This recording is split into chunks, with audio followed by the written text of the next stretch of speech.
En febrero de 1958, el desierto no devolvía a los muertos, los escondía.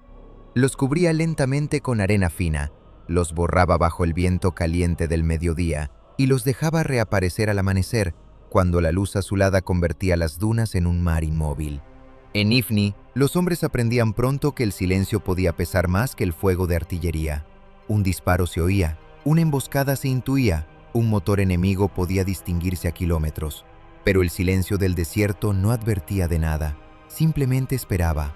La patrulla del teniente Álvaro Cifuentes encontró el puesto avanzado de Sidi Ibrahim poco después del alba. Eran 12 hombres en 2 camiones ligeros, soldados españoles de reemplazo, legionarios veteranos y un cabo indígena que conocía aquellas pistas mejor que cualquier mapa del Estado Mayor. Venían desde el sur, siguiendo una línea de telégrafo cortada durante la noche. La orden era sencilla: comprobar daños, reparar comunicación si era posible y regresar antes de que el sol cayera.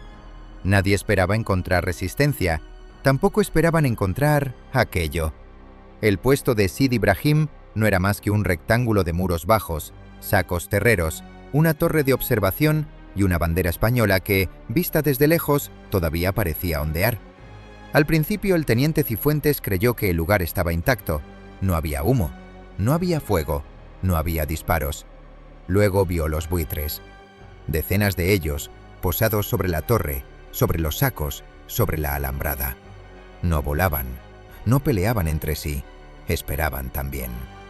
¡Alto!, ordenó Cifuentes. Los camiones se detuvieron con un crujido de frenos. El motor siguió tosiendo durante unos segundos antes de apagarse. Nadie habló. El cabo Amido bajó primero. Era un hombre seco, de rostro estrecho y ojos pequeños, nacido no lejos de allí. Había combatido con España desde antes de que algunos de aquellos soldados aprendieran a afeitarse. Se arrodilló junto a la pista y tocó la arena. «Hubo muchos hombres», murmuró. «¿Cuántos?». Amido miró hacia el puesto. Demasiados para un simple ataque. Cifuentes tragó saliva. Tenía 26 años y llevaba 2 meses en Ifni. Hasta entonces había creído que el miedo era una cosa visible, un enemigo corriendo hacia ti, una bala golpeando la piedra junto a la cabeza, una explosión en la carretera. Pero aquel miedo era distinto, venía antes de ver nada, se metía bajo la piel. Hizo una señal a sus hombres, avanzaron despacio. El primer cadáver apareció junto a la entrada. Era el soldado de guardia. Estaba sentado contra el muro, con el fusil todavía entre las manos. Tenía los ojos abiertos y la boca llena de arena. Alguien le había colocado sobre el pecho una piedra plana con una sola marca tallada. X. Cifuentes se inclinó. ¡Dios santo! Detrás de él, uno de los soldados vomitó. Dentro del puesto encontraron a los demás. El sargento de Sidi Ibrahim colgaba de la torre de observación, atado por los pies, con la camisa abierta y la piel gris bajo el sol naciente.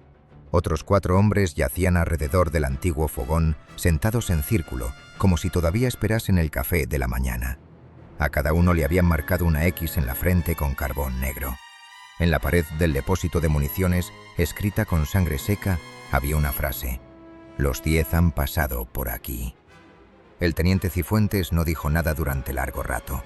Miró los casquillos en el suelo, pocos, demasiado pocos para un asalto. No había señales de una larga defensa, no había impactos suficientes en los muros, no habían sido derrotados en combate abierto, habían sido sorprendidos, cazados, uno a uno. Hamido recorrió el interior del puesto sin tocar nada. Estudió las huellas, las puertas, los cuerpos, las marcas en la arena. Al final regresó junto al teniente. «No fueron hombres del Ejército de Liberación», dijo. Cifuentes lo miró. «¿Cómo lo sabes?»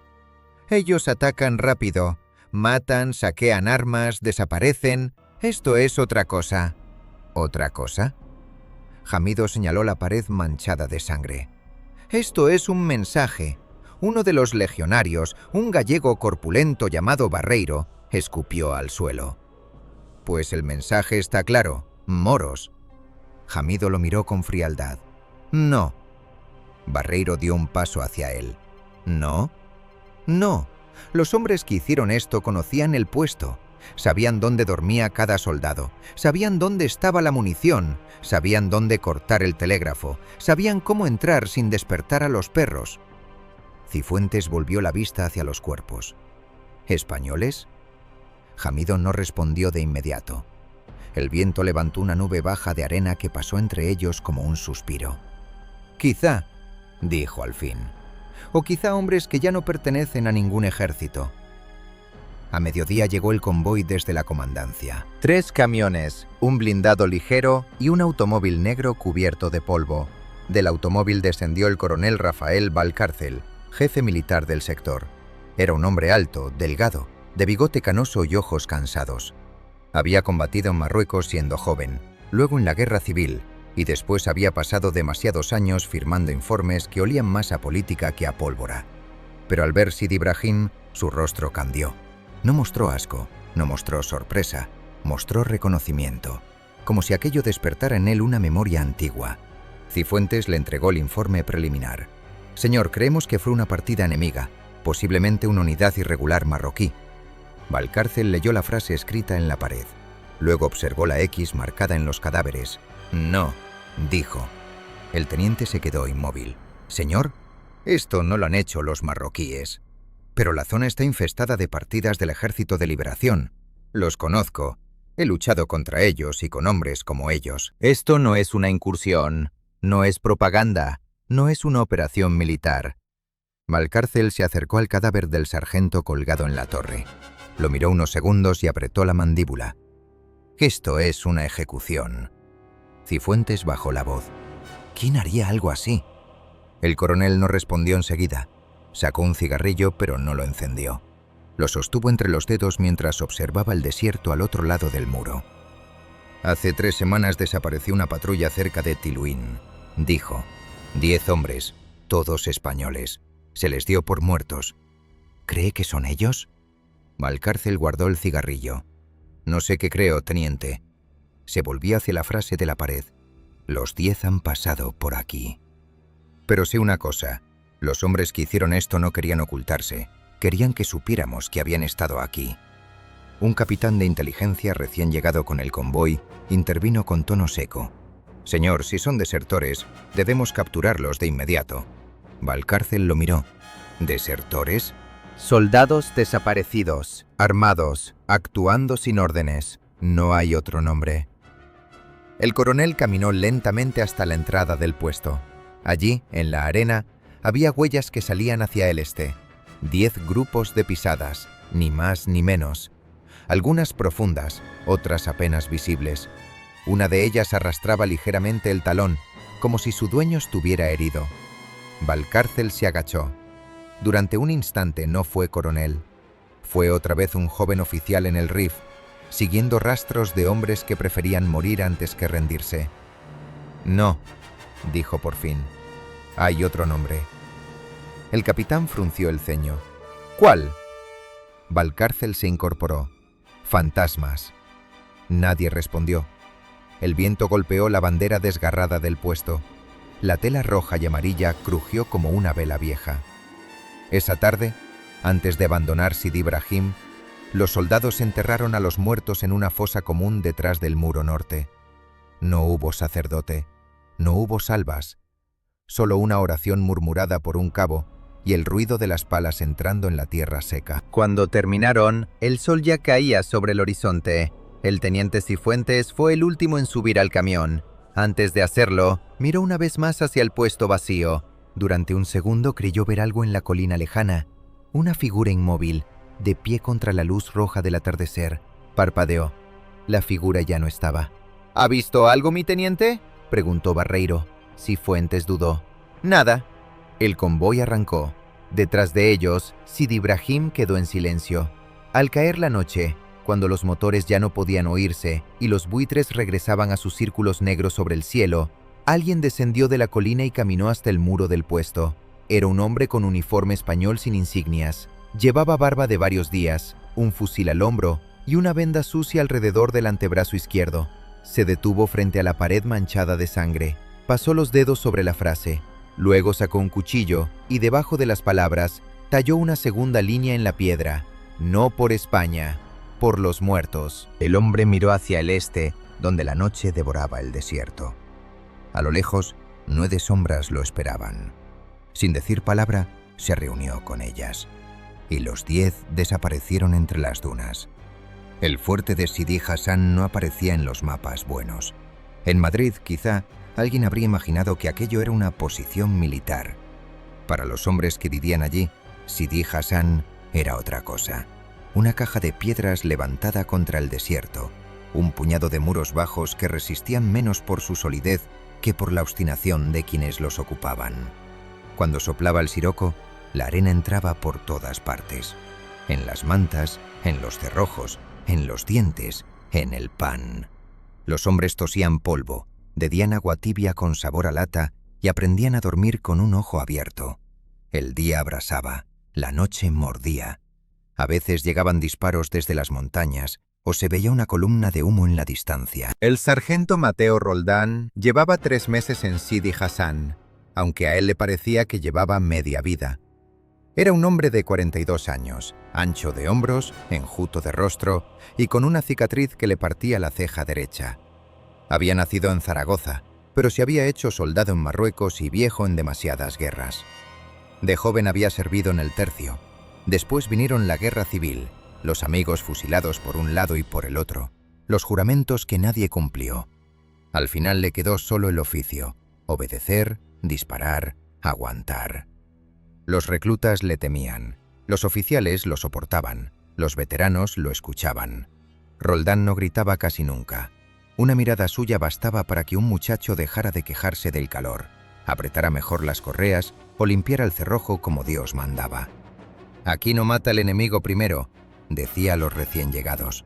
«Primero mata la estupidez, luego la sed, luego, si queda algo de vosotros, quizá venga el enemigo». El capitán del fuerte, don Esteban Alarcón, era distinto. Joven aún para su grado, correcto, pulcro, formado en academias donde el mapa siempre obedecía a la regla. Se afeitaba cada mañana aunque el agua escaseara, y todavía creía que las órdenes bajaban desde arriba con algún sentido. Roldán no lo despreciaba, le tenía una paciencia triste, como se tiene con los hombres que aún no han sido desengañados. «Mi sargento», le dijo Alarcón una tarde, mientras observaban las colinas desde la torre, «no me gusta el silencio de estos días». Roldán mascó el extremo apagado de un cigarro. «El silencio nunca gusta, mi capitán. Los informes dicen que las partidas marroquíes se concentran más al norte. Los informes dicen muchas cosas». Roldán señaló con la barbilla hacia una loma remota. «Que los pastores ya no se acercan al pozo del oeste, que hace 2 noches los perros no ladraron, aunque algo pasó junto a la alambrada, y que esta mañana Hamido encontró huellas de alpargata en la rambla». «No sandalias, alpargata, como las que usan los hombres que han recibido material de fuera. Eso no prueba nada». «No, mi capitán, solo avisa».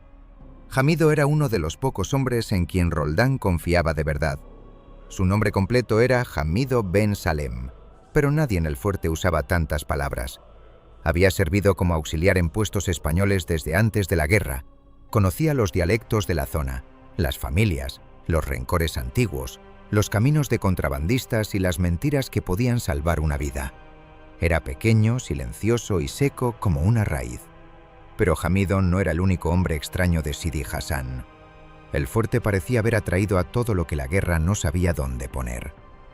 Julián Armentia, cabo primero, vasco de Guipúzcoa, había sido dinamitero de cantera y republicano indultado a medias. Era tan hábil con los explosivos como torpe con las palabras. Tenía las manos manchadas de grasa o de pólvora y paciencia para hacer que una lata vacía se convirtiera en una trampa mortal. Tomás Ferrer era catalán de Barcelona, contrabandista antes de soldado, soldado antes de preso y preso antes de volver a ser soldado por necesidad.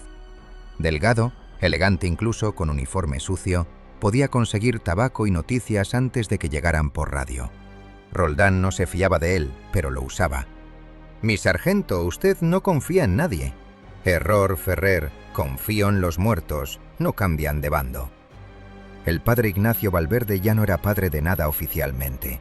Capellán militar durante años, había perdido la fe en una aldea de Teruel y la voz en una trinchera, pero conservaba la costumbre de sentarse junto a los moribundos y decirles algo que sonara a consuelo.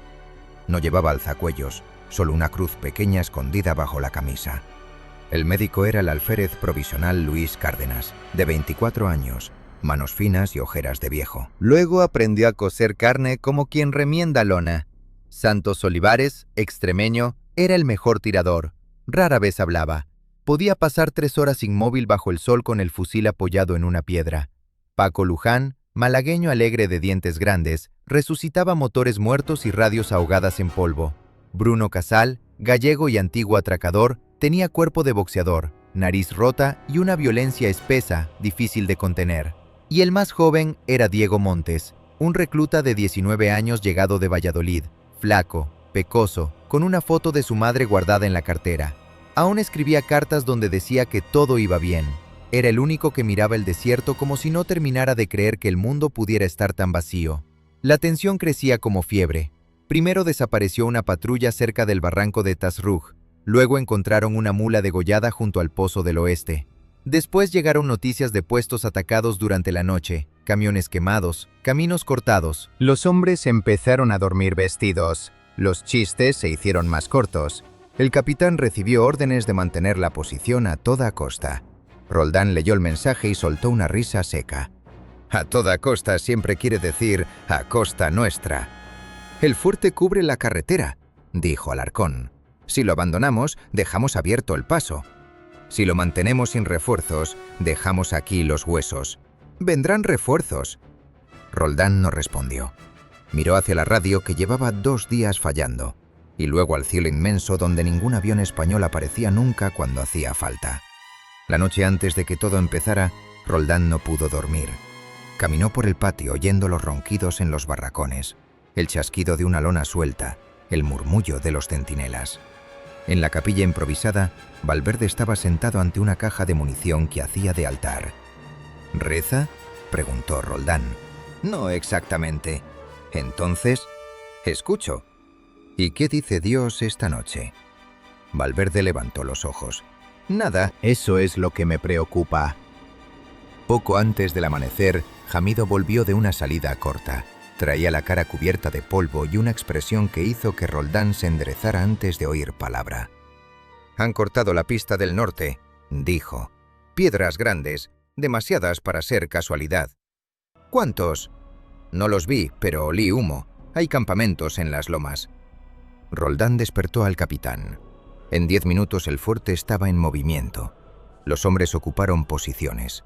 Armentia revisó las cargas defensivas. Olivares subió a la torre con su fusil. Ferrer desapareció en el almacén y regresó con 2 cajas de munición que oficialmente no existían. Casal sonreía mientras alimentaba la cinta de una ametralladora. Diego Montes temblaba tanto que no conseguía cerrar la hebilla del correaje. Roldán se la cerró sin decir nada. «Ni sargento», susurró el muchacho. «¿Van a atacarnos?» «Sí». «¿Hoy?» «Hoy. No sé si podré». Roldán lo agarró por la nuca, no con brutalidad, sino para obligarlo a mirarlo. «Escúchame, Diego, nadie puede antes de hacerlo. Luego se hace. Apuntas al pecho, aprietas suave y no piensas en la cara.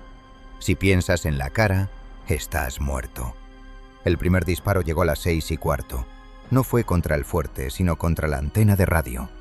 La bala partió el soporte metálico con un sonido seco y la antena cayó sobre el tejado del barracón como un insecto muerto. Un segundo después, desde 3 lomas distintas, el amanecer se llenó de fogonazos. «¡A cubierto!», gritó Alarcón. Las balas golpearon los sacos, levantaron polvo de los muros, astillaron madera. Olivares respondió desde la torre.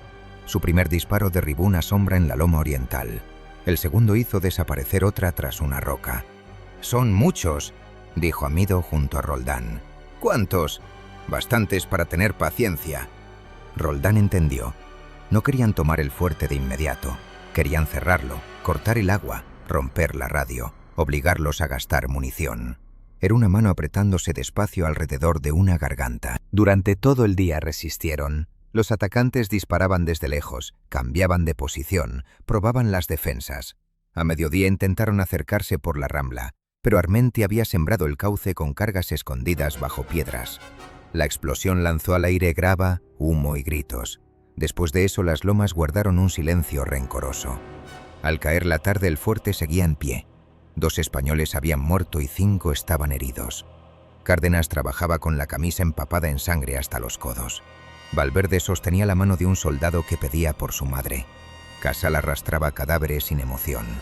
Diego Montes, pálido como yeso, seguía en su puesto con el fusil caliente entre los dedos. El capitán Alarcón reunió a Roldán en la torre. «La radio no funciona, la pista está cortada. Si no enviamos un mensaje, nadie sabrá nuestra situación». «Lo saben, mi capitán. No podemos asumir eso. Entonces mande un hombre de noche». Alarcón miró hacia el patio. Todos parecían agotados. ¿Quién podría pasar? Roldán no contestó enseguida. Abajo, los hombres que el destino había ido agrupando sin que nadie lo entendiera, todavía se movían entre sombras. Jamido con sus ojos de desierto, Armentia con sus manos de pólvora, Ferrer sonriendo en el desastre, Valverde sin sotana, Cárdenas cosiendo carne, Olivares vigilando el horizonte, Luján reparando lo imposible, Casal esperando sangre, Diego intentando no derrumbarse. Roldán sintió una certeza fría. Si Sidi Hassan caía, no sobrevivirían los mejores. Sobrevivirían los necesarios. «Iré yo», dijo. Alarcón negó con fuerza. «Usted no, le necesito aquí». «Entonces no mande a nadie, porque el que salga necesitará conocer las huellas, las sombras y las mentiras, y de esos no le sobran». Jamido apareció en la escalera. «Yo iré con él. No te he llamado. No hace falta». Durante un momento los 3 hombres permanecieron callados. Afuera el desierto se oscurecía. En las colinas pequeñas hogueras empezaban a encenderse una tras otra. No eran muchas, eran demasiadas. «Si logran llegar al puesto de Tabelcat, pidan refuerzos», dijo Alarcón. «Artillería si pueden, aviación si existe todavía para nosotros. Díganles que Sidi Hassan resiste». Roldán ajustó la correa de su subfusil. «¿Y si no llegamos?». Alarcón no respondió. Desde el patio llegó la voz de Ferrer, suave y burlona. «Entonces habrá que hacer mucho ruido para que nos oigan desde el infierno». Roldán descendió de la torre. Uno por uno, los hombres lo miraron pasar. Nadie hizo discursos, nadie habló de patria. En Sidi Hassan esas palabras sonaban demasiado grandes para un patio tan pequeño. Allí solo quedaban rostros sucios, manos tensas, sed, miedo y una obstinación seca que se parecía mucho al valor. Cuando la noche cerró por completo, Roldán y Amido salieron por una abertura oculta detrás del depósito de agua. Se deslizaron entre piedras, vientre contra arena, mientras sobre ellos las estrellas ardían con una indiferencia perfecta. Detrás, el fuerte quedó oscuro, mudo, rodeado de enemigos invisibles. Roldán no lo sabía aún, pero aquella sería la última noche en que Sidi Hassan tendría nombre de fuerte. Después se convertiría en tumba, en juramento y en origen. El lugar donde 10 hombres empezarían a dejar de pertenecer al ejército de España para pertenecer solo a sus muertos. Tiluín era apenas un nombre en los mapas militares, unas casas de adobe junto a un cauce seco, una explanada de polvo y una pista que se perdía a las montañas. Para los hombres de Sidi Hassan, aquella mañana significaba agua, descanso y quizá horas sin mirar las colinas con el dedo en el latillo. El convoy salió al amanecer. Iban 3 camiones, un jeep de mando y una ambulancia ligera con una cruz roja pintada sobre la lona. Viajaban soldados, enfermeros, auxiliares indígenas y varios civiles evacuados de los puestos menores. En el último camión iban Clara y Andrés. Roldán no había querido que subieran. Discutió con Clara detrás del depósito de agua, mientras los hombres cargaban sacos de harina y cajas de munición. Ella llevaba un pañuelo claro sobre el cabello. Andrés, de 9 años, jugaba con una cantimplora vacía. «No hay seguridad en Sidi Hassan», dijo Clara. «Eso lo sabes mejor que nadie. Y tampoco la hay en la carretera. El niño no puede seguir aquí». Al final cedió no porque creyera que el convoy fuese seguro, sino porque en Ifni ya no quedaban opciones buenas. Besó a Clara en la frente, después se agachó ante Andrés. «Si alguien te dice que corras, corres, no preguntas. ¿Vendrás luego? Claro que sí». La mentira le supo a metal. El convoy levantó una nube de polvo al partir. Roldán permaneció junto a la puerta del fuerte hasta que el último camión desapareció tras la curva. Camido a su lado, no dijo nada. «El desierto no perdona a quien se despide 2 veces», murmuró el viejo auxiliar. A mediodía llegó el mensaje. La radio del fuerte, reparada a medias por Luján, crujió con una voz rota. Columna detenida. Barranco. Fuego desde... Repito, fuego.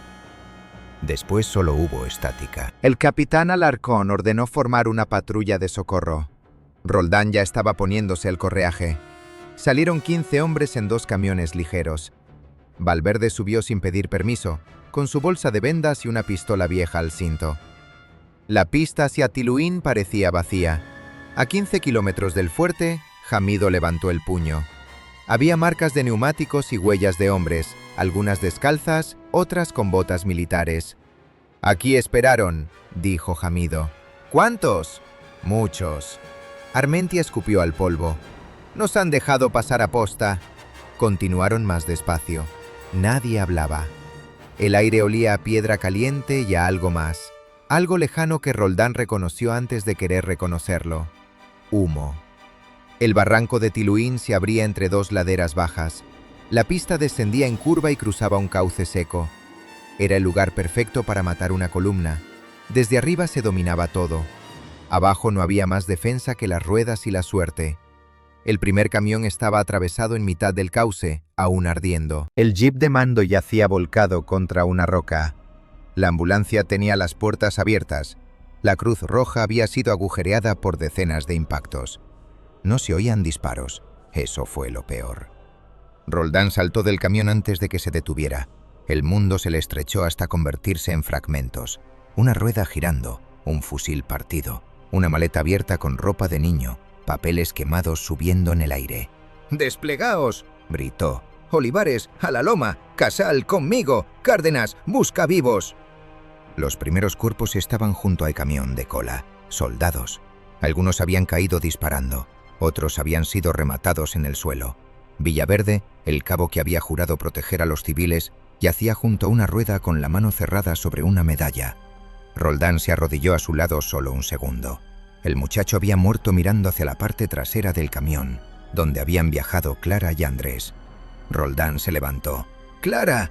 Nadie respondió. «¡Andrés!». El eco devolvió el nombre roto contra la piedra. Ferrer apareció desde detrás de la ambulancia con la cara blanca y señaló hacia unas matas de argán al otro lado del cauce. Roldán caminó despacio al principio, luego corrió. Clara estaba allí. Había caído de lado, con el pañuelo claro manchado de polvo y sangre. Tenía los ojos abiertos, pero no miraban nada. Un brazo extendido hacia adelante indicaba que había intentado alcanzar a alguien. Roldán se dejó caer de rodillas junto a ella. Durante un instante no hubo guerra, ni desierto, ni hombres mirando. Solo el rostro de Clara. Le tomó la mano. Estaba tibia todavía. «Clara», lo dijo una vez como una orden, luego como una súplica. La tercera no salió. Cárdenas llegó a su lado y se detuvo. No necesitó tocarla. El médico bajó la mirada. Roldán levantó los ojos. «El niño». «No lo he visto». Aquello le dio a Roldán una esperanza tan violenta que dolió más que la certeza. Se puso de pie. «Buscad al niño, todos». Durante 20 minutos registraron el barranco. Encontraron a una maestra muerta, al comerciante canario bajo la ambulancia y a uno de los enfermeros, vivo aún, con un disparo en el vientre. «¿Dónde están los niños?», preguntó Roldán al herido. El enfermero movió los labios. «Se los llevaron a los que podían andar». «¿Quiénes?». «Hombres de las montañas y otros con uniformes». «¿Qué uniformes?». El enfermero tosió sangre. «Había un español con ellos». Roldán se quedó inmóvil. «¿Qué español?». «No sé. Hablaba como nosotros». El hombre murió antes de decir más. Jamido llamó desde el borde del cauce. Había encontrado huellas pequeñas junto a un grupo de pisadas, las de un niño arrastrado o empujado hacia el este. Roldán se agachó ante ellas. Reconoció la marca de una bota infantil que él mismo había remendado con alambre 2 semanas antes. Andrés estaba vivo, o lo había estado después del ataque. «Lo seguimos», dijo Roldán. Nadie se atrevió a negarse, pero Jamido sí habló. «Nos esperan. Mi hijo va por ahí». «Sí, y por eso nos esperan». El viejo instinto militar le sostuvo la mano. Miró las laderas. El sol caía ya hacia el oeste. Perseguir a ciegas una partida numerosa con heridos propios era entregar más muertos al barranco. Ferrer miró las huellas y luego a Roldán. Si vamos ahora, no volvemos ninguno, y el niño seguirá en manos de ellos. Valverde se acercó lentamente. Mateo, dime lo suficiente para encontrarlo. Aquellas palabras abrieron algo dentro de él. No consuelo, no calma, algo peor, dirección. Roldán volvió junto a Clara. Le cerró los ojos con los dedos. Después desató el pañuelo claro de su cabello y lo guardó dentro de su guerrera junto al pecho. No lloró. Los hombres que estaban cerca recordaron después que eso fue lo que más miedo les dio. No su rabia, no sus gritos, su falta absoluta de lágrimas. Antes de marcharse, Roldán encontró una tablilla de madera clavada con una bayoneta en la puerta de la ambulancia. Sobre ella, escrito en español torpe pero comprensible, había un mensaje: «Decid a los oficiales de España que Tiluín es solo el comienzo. Lo que tomasteis con sangre será devuelto». Debajo, junto a una media luna, aparecía una inicial: M. Hamido vio la marca y su rostro cambió. «Hay un hombre», dijo al fin. «Malik al-Rashid. Antes sirvió como guía para los españoles. Luego desapareció. Algunos dicen que ahora combate con el Ejército de Liberación. Otros dicen que vende información a quien pague. Si él estuvo aquí, sabía que tu familia viajaba en el convoy». «¿Cómo iba a saberlo?». Hamido miró hacia el fuerte, invisible al oeste. «Alguien se lo dijo». Regresaron a Sidi Hassan de noche, con los faros apagados y los heridos gimiendo en la caja de los camiones. Nadie cantaba, nadie fumaba. Incluso Casal estaba callado. Cuando cruzaron la puerta del fuerte, Alarcón salió a recibirlos. Bastó ver el rostro de Roldán para comprender que algo irremediable había ocurrido. Roldán pasó junto a él sin saludar.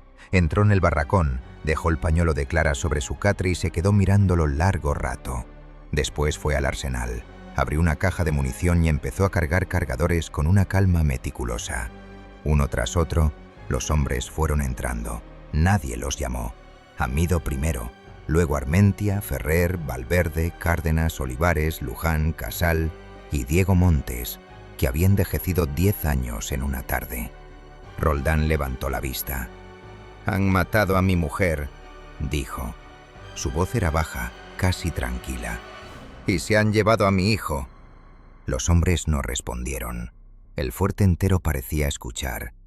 «Esto ya no va de mantener una posición, ni de esperar órdenes de un despacho donde no huele a sangre. Voy a encontrar al hombre que organizó lo de Tiluín. Voy a encontrar al español que les habló. Voy a recuperar a mi hijo si sigue vivo». Cerró un cargador con un golpe seco. «Y después voy a matar a todos los que participaron en esa matanza». Alarcón apareció en la entrada. «Esto es una guerra, no una venganza privada. Hoy he visto a niños arrastrados por el polvo y a mujeres fusiladas junto a una ambulancia. No me hable de reglas. Si abandona el fuerte, será deserción». Roldán sonrió apenas. «Entonces no me ordene quedarme si no quiere obligarme a desobedecer». Durante unos segundos nadie respiró. Alarcón miró a los hombres reunidos. Comprendió que algo se había roto y que ningún reglamento podía recomponerlo. Aquellos soldados seguían vistiendo uniforme español, pero sus ojos ya no pertenecían al ejército, pertenecían al barranco de Tiluín. Valverde dio un paso al frente. «No puede hacerlo solo». Armentia añadió que necesitaría explosivos. Ferrer, alguien que supiera mentir mejor que ellos. Hamido, caminos. Cárdenas, un médico.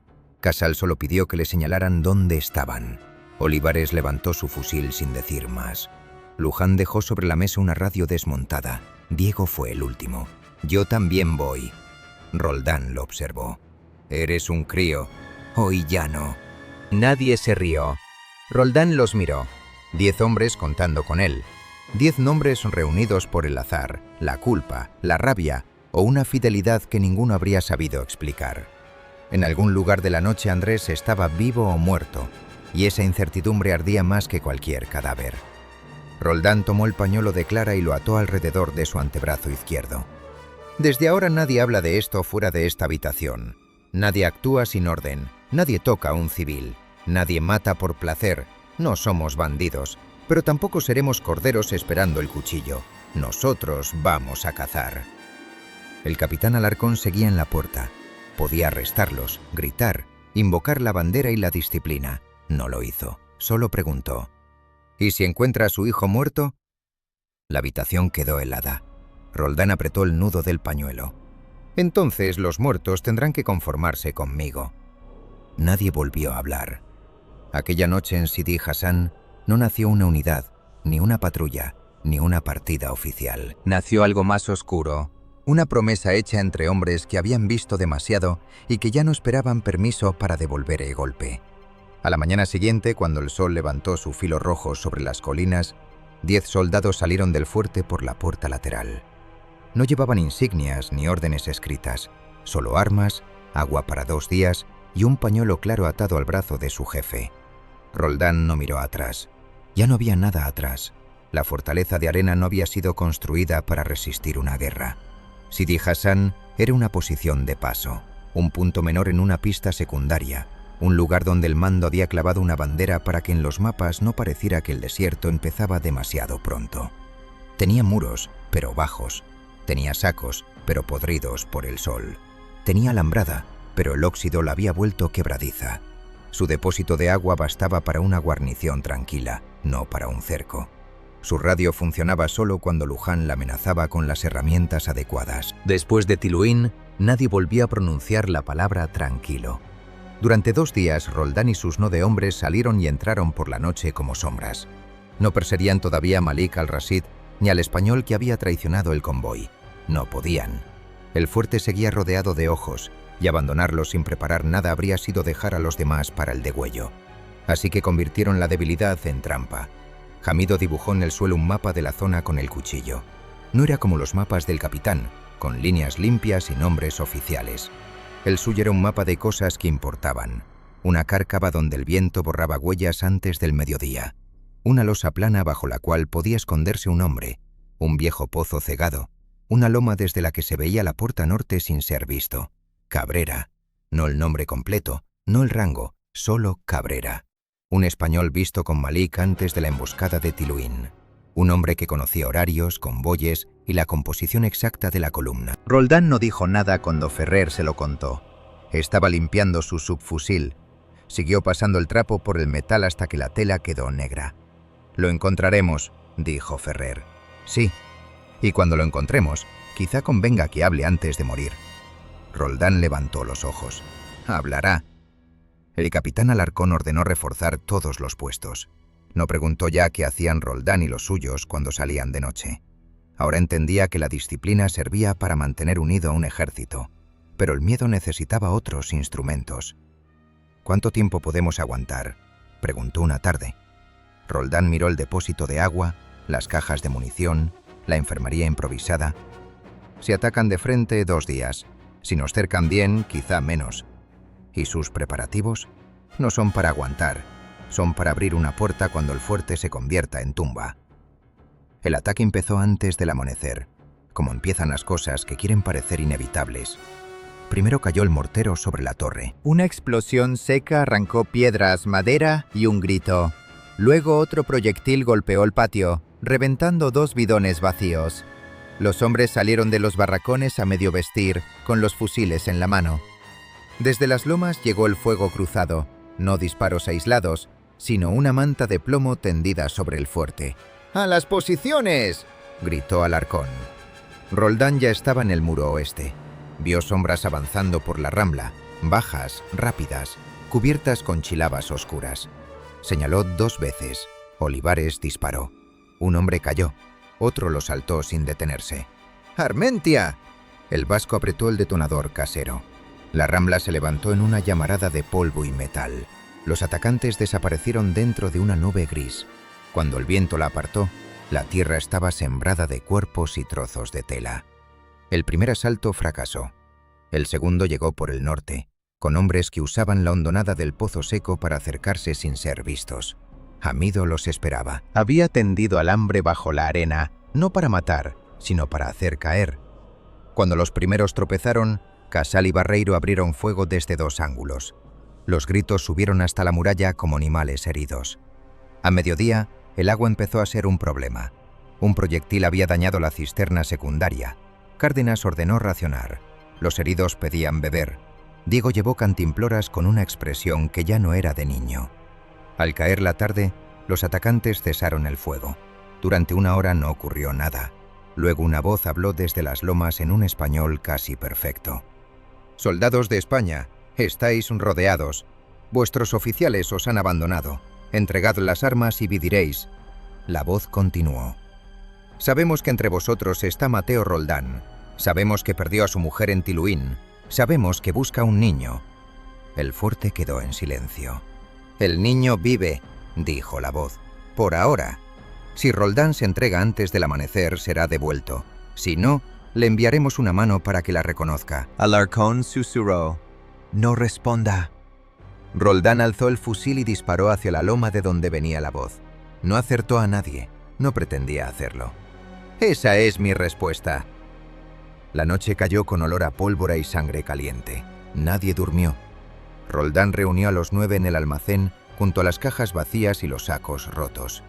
Sobre la mesa había el mapa de Amido, un reloj, 3 cantimploras, 2 granadas, una brújula y el pañuelo de Clara, ya oscurecido por el polvo. «El fuerte no aguanta otro día», dijo Roldán. «Si esperamos, nos rematan al amanecer. Si salimos ahora, quizá nos sigan. Si nos siguen, los llevamos a donde queremos». Alarcón estaba presente, no como jefe de la unidad de Roldán, sino como hombre al que la derrota había despojado de ilusiones. «¿Cuántos puede sacar?»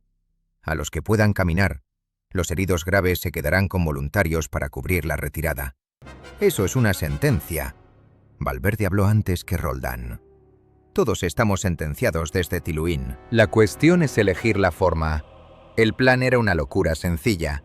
Luján prepararía los camiones destrozados junto a la puerta principal, cargados con bidones de gasolina, munición defectuosa y 2 cargas de armentia. Parecería que intentaban abrirse paso por el oeste. Mientras los atacantes concentraban allí el fuego, el resto saldría por una brecha oculta en la pared sur, atravesaría el cauce seco y se perdería en la tormenta que Amido juraba que llegaría antes de medianoche. «¿Y si no llega?», preguntó Diego. Amido miró al cielo oscuro. «Llegará. La arena ya está respirando». A las 11 el viento empezó. No de golpe, sino como una advertencia. Primero movió las lonas, luego arrastró polvo por el patio, después golpeó los muros con puñados invisibles. Las estrellas desaparecieron una a una. En las lomas, las hogueras enemigas empezaron a tambalearse. Luján dio el contacto al primer camión. El motor tosió, protestó, murió, resucitó con un rugido absurdo. El segundo no arrancó. Casal lo empujó con otros 2 hombres hasta que la pendiente hizo el resto. «Cuando explote, corred», dijo Armentia. A las 11:17, los camiones salieron por la puerta oeste sin conductores, lanzados cuesta abajo contra las líneas enemigas. Los atacantes abrieron fuego de inmediato. Las balas golpearon las chapas. Uno de los camiones ardió antes de llegar. El otro siguió avanzando como un animal ciego. La explosión iluminó el desierto. «¡Ahora!», rugió Roldán. La columna salió por la brecha sur. No era una retirada ordenada, era una huida con dientes. Amido abría camino, Roldán iba detrás, luego Diego, Ferrer, Armentia, Cárdenas, Valverde sosteniendo un soldado casi inconsciente, Luján cargando piezas de radio en una mochila, Olivares cubriendo la retaguardia, Casal con la ametralladora al hombro como si no pesara. Detrás quedaban Alarcón y 15 hombres, todos condenados a mantener el engaño durante el tiempo suficiente. El capitán estrechó la mano de Roldán antes de la salida. «Encuentre a su hijo. Salga usted también». Alarcón negó. Alguien tiene que hacer creer que el fuerte sigue vivo. No hubo más palabras. A mitad del cauce, la tormenta se cerró sobre ellos. La arena convirtió el mundo en una garganta amarilla. No se veía más de 3 pasos. Las voces se perdían. Las balas pasaban con zumbidos ciegos. Roldán sintió una mano agarrándole el correaje. Era Diego. «No me sueltes. Entonces no caigas». Subieron una pendiente de piedra. Resbalaron. Volvieron a subir. Un herido cayó y pidió que lo dejaran. Valverde lo levantó con una fuerza imposible. «¡Hoy no!». A sus espaldas, Sidi Hassan disparaba con todo lo que le quedaba. Luego llegó otra explosión. Después otra más pequeña. Roldán no miró atrás, pero Armentia sí escuchó y cerró los ojos. la Santa Bárbara. Nadie preguntó qué significaba. El fuerte estaba muriendo. En la ladera oriental, un grupo enemigo apareció de pronto entre la arena, tan sorprendido como ellos. Durante 3 segundos ambos bandos se miraron sin comprender. Casal reaccionó primero. Disparó la ametralladora desde la cadera, gritando como un animal. Olivares remató a 2 sombras que intentaban correr. Jamido clavó su cuchillo en un hombre que se le echó encima. Diego disparó 1 vez, 2, 3, hasta que el fusil hizo clic. Cuando todo terminó había 6 cuerpos en el suelo y uno aún respiraba. Ferrer se agachó junto a él, le quitó un papel del bolsillo y lo guardó. «Luego», dijo Roldán. Continuaron hacia el este. Al amanecer la tormenta empezó a caer. El viento perdió fuerza. La arena dejó tras de sí un mundo cambiado. Dunas nuevas, huellas borradas, silencio. Desde una altura los 10 vieron Sidi Hassan por última vez, o lo que quedaba de él. Una columna de humo negro subía donde había estado la torre. Los muros parecían mordidos. No se distinguía movimiento. No se oían disparos. Roldán permaneció inmóvil. No pensó en el capitán Alarcón ni en los hombres enterrados bajo las piedras. Ferrer abrió el papel que había quitado al enemigo. Era una orden breve, escrita en árabe y en español. Jamido la leyó en voz baja. Hablaba de cerrar el cerco, capturar vivo a Mateo Roldán si era posible y entregar al niño al campamento de Aït Brahim antes de 3 días. Roldán extendió la mano. Jamido le dio el papel. Allí estaba otra vez la inicial, M. Malik. Y debajo, con letra distinta, una firma española apresurada, C. Cabrera. Roldán dobló el papel con cuidado y lo guardó junto al pañuelo de Clara. «Ya no volvemos al fuerte», dijo. Nadie respondió. Todos lo sabían. «Desde ahora no tenemos base, ni mando, ni bandera que nos cubra. Si nos capturan dirán que somos desertores. Si vencemos dirán que nunca existimos. Me da igual. Nuestro objetivo está al este, Aït Brahim, Malik, Cabrera y mi hijo». Miró a los 9 hombres que le quedaban. Habían salido soldados de Sidi Hassan. En la tormenta se habían convertido en otra cosa. Supervivientes sin testigos, muertos administrativos, una sombra armada que el desierto había tragado antes de devolverla con otro propósito. Casal escupió al suelo. «Pues caminemos». Roldán echó una última mirada al humo del fuerte. Después se volvió hacia las montañas. La arena detrás de ellos empezó a cubrir sus huellas. Los primeros 2 días después de la caída de Sidi Hassan, caminaron sin encender fuego. El desierto los recibió con indiferencia. De día avanzaban por cauces secos, pegados a la sombra miserable de las rocas. De noche subían hacia las estribaciones, donde el viento olía menos a arena y más a piedra fría. Dormían por turnos, con el fusil sobre las rodillas y la boca llena de polvo. Roldán no permitía que hablaran de los muertos. No todavía. Cada nombre pronunciado habría pesado demasiado. Alarcón, Barreiro, los hombres que se habían quedado en el fuerte para que los demás pudieran salir. El duelo era un lujo. La culpa también. Primero había que dividir. Al tercer día encontraron agua, un hilo oscuro escondido bajo un corte de roca. Jamido lo descubrió siguiendo insectos y bebió último. Cárdenas revisó los pies. Todos estaban abiertos. Diego tenía fiebre en los ojos. Ferrer había perdido 2 uñas. Casal se dejó coser una herida en el hombro sin pestañear. «Si seguimos así, no llegaremos a Aït Brahim», dijo Cárdenas. Roldán miró hacia las montañas. «Entonces, no seguiremos así». Esa tarde Jamido y Ferrer regresaron de una exploración con noticias. Había una pista al norte, usada por las partidas de Malik para mover prisioneros y munición. Un camión pasaría antes del amanecer. Quizá llevaría agua, quizá información. «Lo tomaremos», dijo Roldán. «Estamos agotados», advirtió Valverde. «Ellos también sangran». Eligieron una garganta donde la pista se hundía entre 2 paredes de piedra. Armentia colocó una carga pequeña bajo un montón de grava. Olivares se ocultó arriba con el fusil. Jamido desapareció entre unas chumberas. Casal se apostó al fondo. Ferrer y Diego quedaron junto a Roldán. Antes del alba oyeron el motor. El camión apareció lento, con los faros cubiertos por trapos. En la caja viajaban 6 hombres armados y 2 bultos atados. Cuando la rueda delantera pasó junto a la carga, Armentia cerró el circuito. La explosión no fue grande. Bastó. El conductor frenó.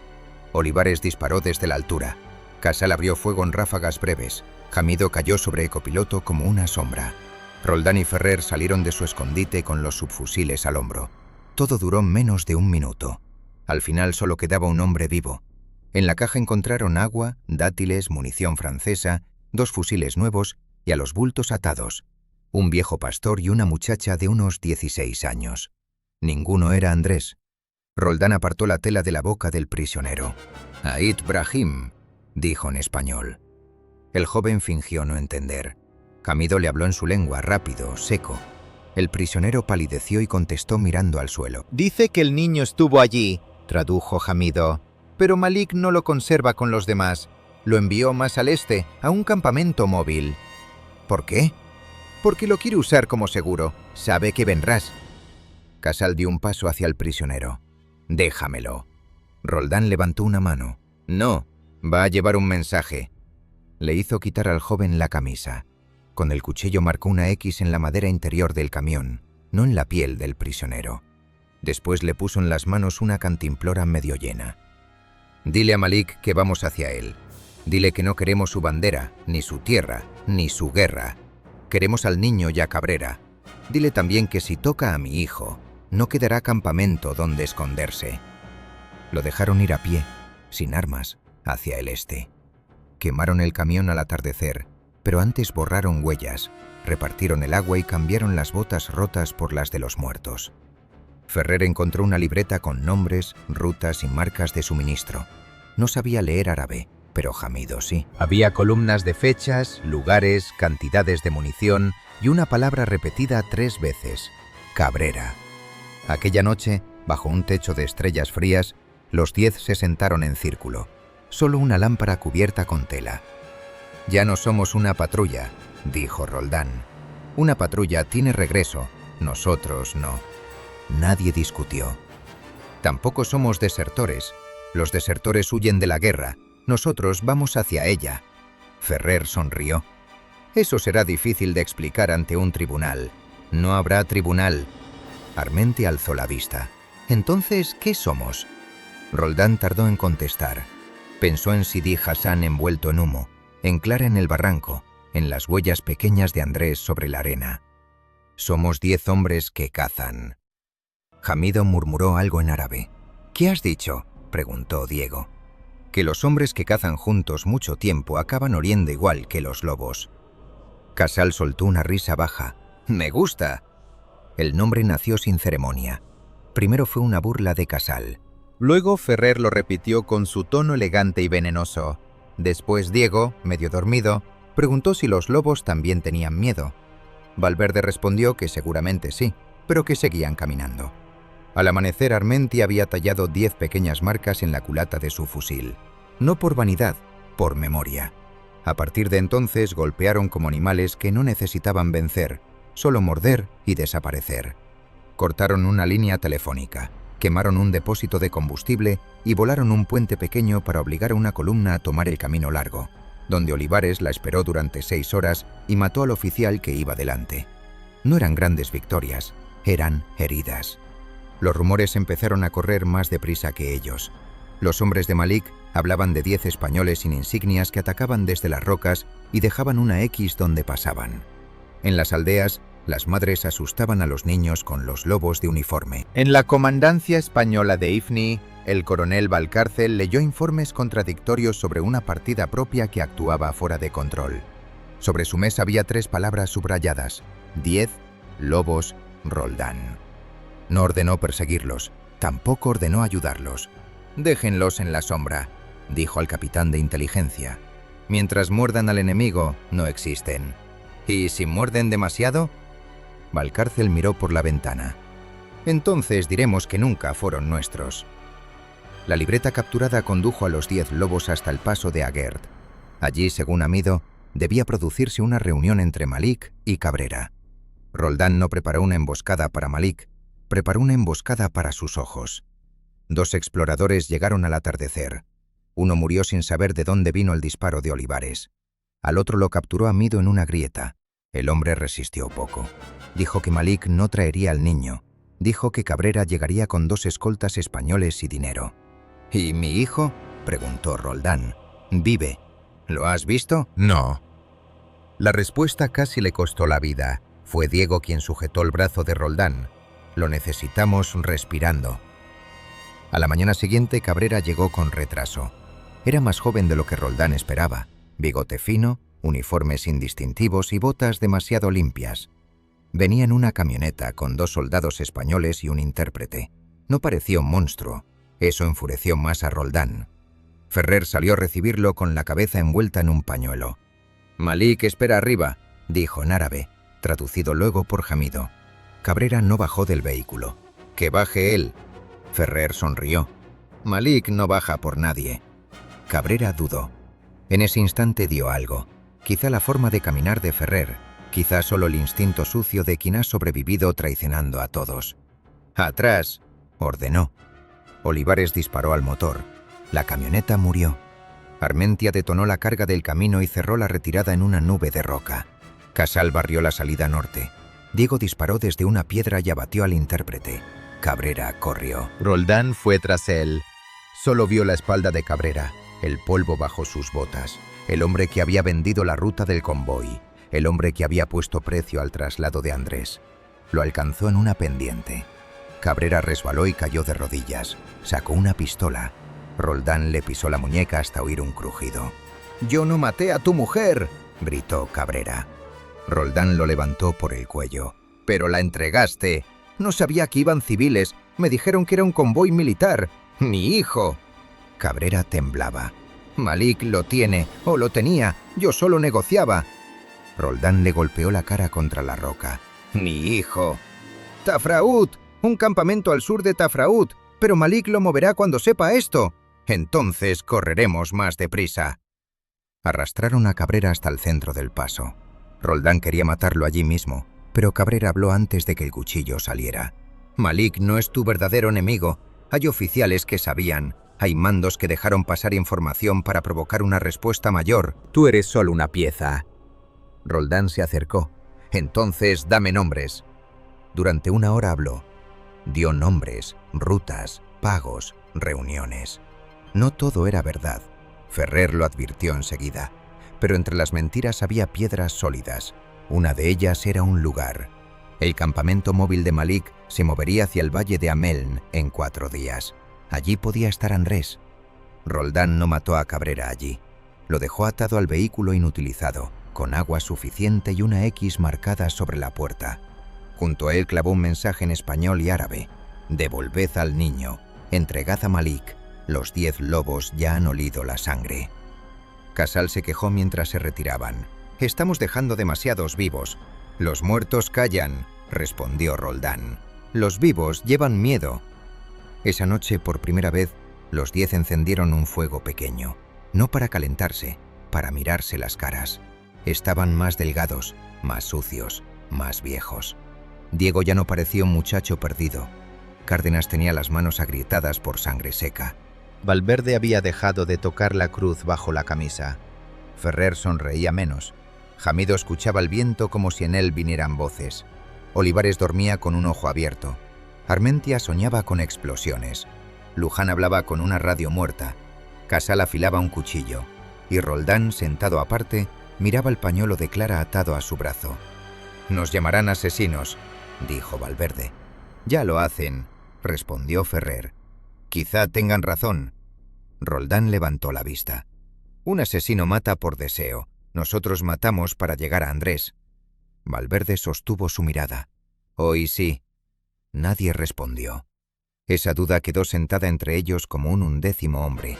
Antes del amanecer, levantaron el campamento y borraron las cenizas. Hamido encontró en la arena huellas recientes de 3 hombres que los habían observado desde lejos. Malik ya había empezado a seguirlos. Roldán sonrió por primera vez en muchos días, no con alegría, sino con una frialdad que hizo que Diego apartara la mirada. «Bien», dijo. Ferrer ajustó la correa de su fusil. «¿Bien? Sí, que venga». Los 10 descendieron hacia el valle de Ameln, donde el enemigo los esperaba, donde Andrés podía estar vivo y donde la guerra iba a convertirse en algo más íntimo. Detrás de ellos quedaron un camión quemado, un traidor marcado y un nombre nuevo que ya viajaba de boca en boca por las montañas: los 10 lobos. No era todavía una leyenda, era una advertencia. Las montañas del Anti-Atlas no se parecían al desierto que habían dejado atrás. Allí la arena cedía paso a la piedra. No había horizontes limpios ni llanuras donde el ojo pudiera descansar. Todo eran quebradas, gargantas, laderas rojizas y aldeas colgadas de las pendientes como nidos de barro. El viento no corría libre. Se quebraba contra las rocas y volvía convertido en silbido. De noche el frío descendía con tanta rapidez que los hombres despertaban temblando, cubiertos por mantas que olían a sudor, humo y miedo. Hamido dijo que aquel era un país hecho para esconder hombres. Roldán respondió que también era un país hecho para enterrarlos. Los 10 lobos avanzaban hacia el valle de Ameln, siguiendo rastros que quizá ya eran demasiado viejos. Cabrera había hablado, pero los traidores siempre mezclaban verdad y veneno. Malik podía estar allí, o podía haber dejado allí solo una mentira. Andrés podía seguir vivo, o podía haber sido movido otra vez hacia el este. Roldán no permitía que esa posibilidad se dijera en voz alta. Durante 3 días caminaron entre barrancos y terrazas abandonadas. Evitaban los caminos principales. Compraban pan cuando podían, lo robaban cuando no había otra forma y siempre pagaban con silencio.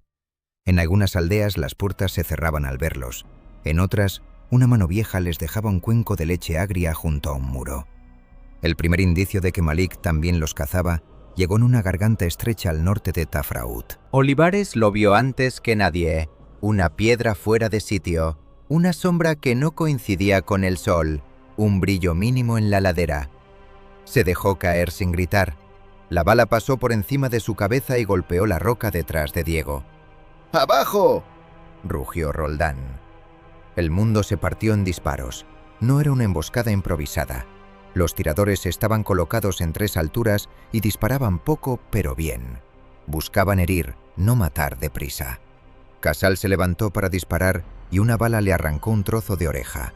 Se rió como si aquello fuera una broma privada y contestó con una ráfaga que hizo saltar polvo de la ladera. Armentia detonó una carga bajo un saliente. No mató a nadie, pero desprendió una lluvia de piedras que obligó a los tiradores a cambiar de posición. Ese instante bastó para que Roldán y Ferrer treparan por una grieta, alcanzaran la cresta y cayeran sobre 2 hombres envueltos en chilabas oscuras. El tercero escapó. Roldán lo vio saltar entre rocas, rápido, joven, con un pañuelo azul atado al brazo. Podría haberle disparado, no lo hizo. El hombre debía volver con Malik y contarle que los lobos seguían respirando. Abajo Cárdenas atendía a Casal. «Te falta media oreja», dijo el médico. Casal se tocó el lado de la cabeza. «Así oiré menos sermones del padre». Valverde no sonrió. A partir de aquel día, cada roca pudo tener ojos. Hamido encontró marcas talladas en almendros, montones de piedras colocados con intención y cenizas tibias en cuevas vacías. «Nos empujan», dijo. «¿Hacia dónde?» «A un lugar donde quieren recibirnos». Roldán desplegó el mapa sobre una losa. El valle de Ameln quedaba al sureste. Para llegar antes de que Malik moviera el campamento tenían 2 opciones: rodear durante 4 días o cruzar el paso de Tizin Nervat, una garganta estrecha perfecta para una trampa. «Entonces cruzamos por otro sitio», dijo Luján. Hamido negó.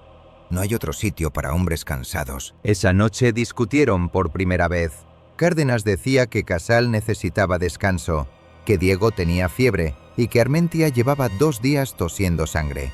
Ferrer decía que Malik estaba usando al niño como cebo. Hamido callaba. Olivares limpiaba su fusil. Luján desmontaba una radio enemiga capturada que no conseguía hacer hablar. Roldán escuchó hasta que Valverde dijo: «Mateo, quizá Andrés no esté allí». El silencio cayó como una piedra. «No vuelvas a decir eso», dijo Roldán. «Alguien debe decirlo, no tú». Valverde se incorporó lentamente. «Te seguimos por Clara, por el niño, por los muertos de Tiluín, por los hombres de Sidi Hassan. Pero cada día nos acercamos menos a un rescate y más a una matanza. ¿Qué quedará cuando lleguemos a Malik? Quedará mi hijo. Y si no...» Roldán lo agarró por la pechera. «Entonces quedará justicia». Valverde no apartó la mirada. «No, quedará venganza. Y la venganza no devuelve niños. solo fabrica huérfanos nuevos. Casal soltó una carcajada ronca. Padre, hace tiempo que el mundo fabrica huérfanos sin pedirnos permiso. Roldán soltó a Valverde. Nadie durmió bien aquella noche. Al amanecer encontraron el mensaje. Estaba clavado con una daga en el tronco de un argán junto al cauce. Una tira de tela blanca escrita en español correcto. Roldán, tus lobos sangran. El niño pregunta por ti. Ven solo al paso de Tician Rebat y lo verás antes de que amanezca. Si vienes con los demás, morirá. No había firma. No hacía falta. Diego leyó la nota por encima del hombro de Ferrer y tragó saliva. «Es una trampa». «Claro que lo es», dijo Roldán. «¿Y qué hacemos?» Roldán dobló la tela y la guardó. Entrar en ella mejor que ellos. El plan nació de la desesperación y del terreno. Malik esperaba a Roldán solo en la garganta. Recibiría a 10, no juntos, no visibles. Amido guiaría Olivares por una cornisa antigua usada por pastores. Armentia y Luján prepararían cargas en la entrada norte del paso. Ferrer y Valverde bajarían por el cauce como si escoltaran a un prisionero. Roldán, atado de manos con un nudo falso. Casal quedaría oculto entre rocas. Diego y Cárdenas protegerían la salida sur con las municiones. El paso de Tician Rebat era una herida abierta entre paredes rojizas. Roldán avanzó con las manos atadas delante, Ferrer detrás con el fusil apuntándole a la espalda y Valverde a un costado, fingiendo ser un intermediario agotado. Una voz salió de las rocas. «¡Hasta ahí!». Desde una cornisa bajaron 4 hombres armados. Luego otros 3. No estaba Malik. Roldán lo supo por la manera en que todos miraban hacia arriba antes de hablar. «Has venido», dijo uno en español. «¿Dónde está mi hijo?». El hombre sonrió. «Primero las armas». Ferrer dejó caer su fusil. Valverde también. Roldán levantó las manos atadas. «El niño». Entonces escuchó una voz. «¡Padre!». Fue breve, quebrada, pero fue su voz. El mundo desapareció. Roldán giró la cabeza hacia la pared derecha. En una abertura alta entre 2 hombres, vio a Andrés. Estaba vivo, delgado, sucio, con una venda en la frente, pero vivo. Roldán dio un paso. Una culata le golpeó el estómago y cayó de rodillas. «¡Quieto, lobo!», dijo la voz de arriba. Malik al-Rashid apareció en la cornisa. Era más joven de lo que Roldán había imaginado. Quizá 35 años, rostro anguloso, barba corta, ojos oscuros y tranquilos. Vestía una guerrera francesa sobre ropa local. No parecía un bandido. Parecía un oficial de un ejército que todavía no existía. «Mateo Roldán», dijo. «El hombre que quiere quemar las montañas por un niño. Devuélvemelo». «¿Y luego? ¿Te irás? ¿Volverás a España? ¿Olvidarás Tiluín?». Roldán respiró despacio. «Devuélvemelo». Malik miró al niño. «Tu padre solo sabe decir una frase». Andrés intentó soltarse. Uno de los guardias lo sujetó. En ese instante, Olivares disparó desde la cornisa opuesta. El guardia que sostenía a Andrés cayó hacia atrás. Malik desapareció tras una roca. Armencia detonó la entrada norte y el paso se llenó de polvo. Casal emergió rugiendo desde las sombras. Ferrer recogió su fusil del suelo. Valverde empujó a Roldán para quitarlo de la línea de fuego. «¡Al niño!», gritó Roldán. La garganta se convirtió en infierno. Disparos desde arriba, rocas que caían, gritos en árabe y español, Jamido trepando por una pared imposible, Diego disparando con una precisión nacida del pánico, Luján arrastrando a Armentia herido. Roldán subió hacia la abertura donde había visto a Andrés.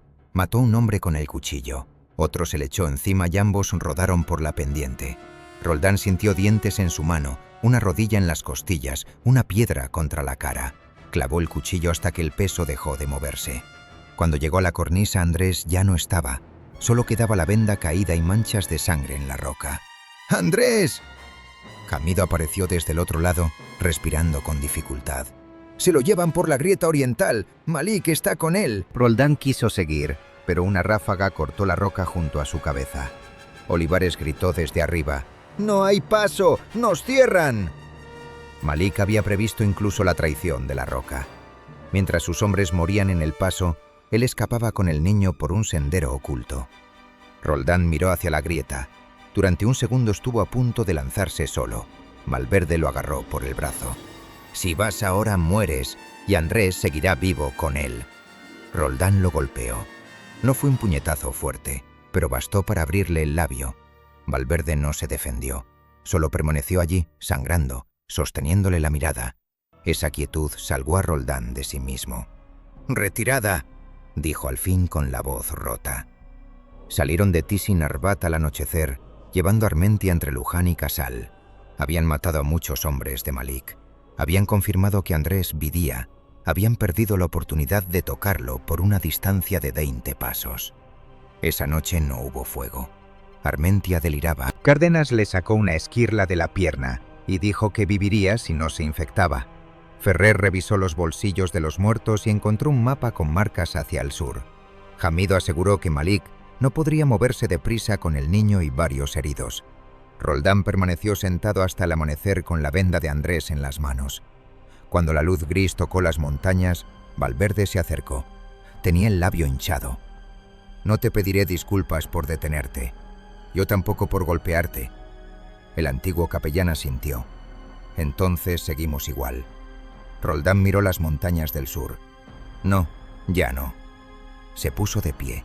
Los demás lo observaron. «Malik ha dejado de huir. Quiere llevarnos a donde él manda, a sus aldeas, a sus senderos, a sus hombres. Hasta ahora hemos seguido rastros. Desde hoy haremos que él siga los nuestros. Le quitaremos refugios, mensajeros, armas, sueño. Cada pozo que use, lo encontraremos antes. Cada camino que tome, lo haremos sangrar. No correré más detrás de mi hijo como un perro atado a una cuerda». Apretó la venda en el puño. «Ahora cazaremos al cazador». Hamido sonrió apenas. «Eso en estas montañas es difícil». Roldán lo miró. «Por eso te tengo a ti». Los 10 lobos levantaron el campamento al poco rato. Iban heridos, agotados, sucios de sangre ajena y propia. Pero algo había cambiado. La duda seguía allí, la culpa también. La sombra de lo que se estaban convirtiendo no había desaparecido. Sin embargo, Andrés vivía. Su voz había cruzado la garganta, y mientras esa voz siguiera existiendo en la memoria de Roldán, ninguna montaña sería lo bastante grande para esconder a Malik al-Rashid. El rumor del convoy llegó antes que el convoy. Primero fue una frase dicha por una mujer en una aldea donde nadie miraba a los españoles a los ojos. Después una marca junto a un pozo. Luego un muchacho que aceptó pan y señaló hacia el sur. Malik al-Rashid se movía de nuevo, pero esta vez no como un fugitivo. Se retiraba con escolta, prisioneros, armas y dinero. Hamido lo llamó caravana negra, no porque sus hombres vistieran de negro, sino porque a su paso las puertas se cerraban, los perros callaban y la gente escondía a los niños. Era una columna irregular, mitad partida militar, mitad tribu armada. Avanzaba por rutas antiguas, lejos de las pistas españolas, hacia un paso donde los mapas ya no servían. Allí, según los informes robados, Malik entregaría a Andrés a un intermediario. Después el niño desaparecería hacia el interior. Roldán escuchó todo sin interrumpir. Estaba sentado sobre una piedra, con la venda de su hijo atada junto al pañuelo de Clara. No parecía cansado. Parecía vacío. ¿Cuánto tiempo tenemos? Hamido miró las montañas. 2 noches, 3 si llevan muchos heridos. ¿Y el lugar? El viejo auxiliar trazó una línea sobre la tierra. El desfiladero de Asrun Taklit. Entrada estrecha, salida hacia una meseta. Si pasan de allí, no los alcanzaremos. Ferrer observó el dibujo. Bonito sitio para morir. También para matar, dijo Casal. Armentia seguía cojeando.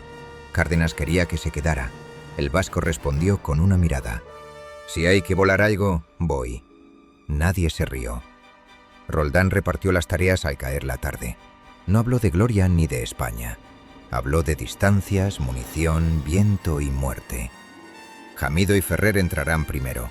Necesito saber dónde va Andrés. Olivares, tú eliges al primer hombre que deba morir. Armentia y Luján, preparad la garganta. Casal, conmigo. Valverde y Cárdenas cubrirán a Diego y evacuarán al niño en cuanto lo tengamos. Diego alzó la vista. Yo puedo combatir. Lo harás si hace falta. Pero si encontramos a Andrés, tú corres con él. ¿Por qué yo? Roldán lo miró como si la respuesta fuese evidente. Porque todavía sabes correr hacia algo que no sea matar. Esa noche avanzaron sin luna. A medianoche llegaron a una cornisa desde donde se veía muy abajo una larga línea de puntos débiles, hogueras cubiertas, lámparas tapadas, brasas que respiraban en la oscuridad. Amido y Ferrer descendieron como dos sombras. Tardaron casi una hora en volver. Ferrer tenía una mancha de sangre en la manga. «No es mía». Amido habló en voz baja. 40 hombres, quizá más. 12 mulas, 3 carros ligeros. Llevan munición, fusiles, dinero y 5 prisioneros. Entre ellos está el niño. Roldán cerró los ojos un instante. «¿Lo viste?» «Sí». «¿Puede caminar?» «Sí, pero lo llevan atado». «¿Malik?» «En el centro. No se separa del niño más de 20 pasos». Ferrer añadió: «Va también Cabrera». Roldán levantó la mirada. «¿Vivo?» «Muy vivo». Malik lo recogió después de que lo dejáramos atado. Casal escupió al vacío. «Debimos matarlo». «No», dijo Roldán. «Ahora nos servirá». Antes del amanecer tomaron posiciones en Asrun Taklit. Era una garganta estrecha, una cicatriz entre paredes altas. Armentia y Luján enterraron cargas en 2 puntos, una al inicio para cerrar el paso y otra en la salida para partir la caravana en 2. Olivares trepó hasta un saliente desde el cual veía la curva entera. Casal y Roldán se escondieron entre rocas bajas cerca del centro. Ferrer, envuelto en una chilaba robada, se colocó al borde del camino como si fuera un pastor perdido. Jamido desapareció más arriba. Valverde, Cárdenas y Diego esperaron en una rieta al sur, donde una senda estrecha permitía sacar a un niño sin cruzar el combate principal. El sol apareció sin calor. Luego llegaron. Primero 2 exploradores, después 4 hombres armados, luego las mulas, los prisioneros, los carros. La caravana avanzaba cansada pero ordenada. Malik iba a caballo, con la guerrera francesa abierta y un fusil cruzado sobre la silla. Andrés caminaba cerca, atado por las muñecas a una cuerda que sujetaba un guardia. Tenía la cara sucia, pero caminaba. Roldán lo vio, y el mundo se redujo a esa figura pequeña. Cabrera iba detrás, montado en una mula, con la cara vendada. Miraba a todas partes. Era el único que parecía oler la muerte antes de verla. Cuando el primer carro alcanzó la marca de Armentia, Roldán levantó 2 dedos. Olivares disparó.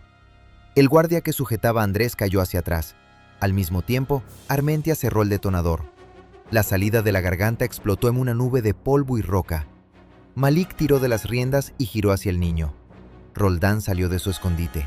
¡Andrés! El niño volvió la cabeza.